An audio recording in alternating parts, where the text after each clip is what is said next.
picture. See this right here, that kind of tail?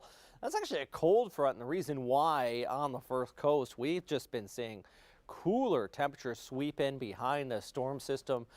Dew points down as well. It's just a kind of breezy but mild start to the day compared to 24 hours ago. Storm is passing towards the east about 130 miles.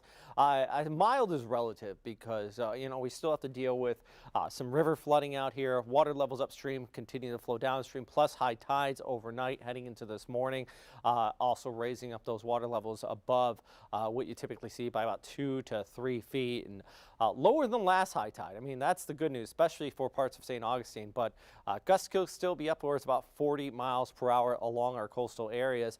Here's a look at the latest from the Main Street Bridge. In fact, for the Main Street Bridge, just a bit higher than yesterday. Main reason is that water is flowing downstream, so you're going to get it up there about 2.4 feet. Not quite to the flood level by any means, but definitely seeing some high water levels out there. Our next high tide for Jack's Beach is going to be around noon. Main Street's next one will be just afternoon. Bucknam is at 3. Shands Bridge down towards Green Cove Springs at about 5 a.m. Fernandina at 1:40. Brunswick at 12:12.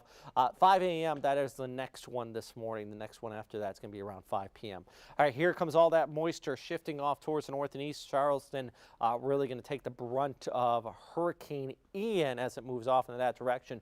Dry air spilling behind this storm system, and with that, we still have windy conditions, mainly along the coast. Enough to knock down some tree limbs, things like that, but nothing too like what we've seen yesterday. Let's just say that. The winds are backing off quite considerably, and by late morning through this evening, much of our inland areas 5 to 10 miles an hour. It's going to be nice, really, by this afternoon. Still a stiff breeze, especially for Brunswick throughout this evening, though about 20 to 30 mile per hour winds are going to continue as that storm system passes towards the north. So you're still kind of in the fold of that gradient out there with those gusts up to 40. St. John's and Flagler still seeing those high tides kicking up there about 2 to 3 feet above average.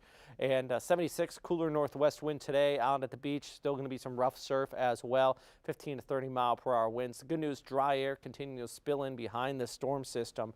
Look at that. It's going to be creating some nice weather as we go ahead through this weekend. All right, be sure to watch Good Morning Jacksonville. We're here all morning with the latest information on not only the forecast, but the impacts from this storm.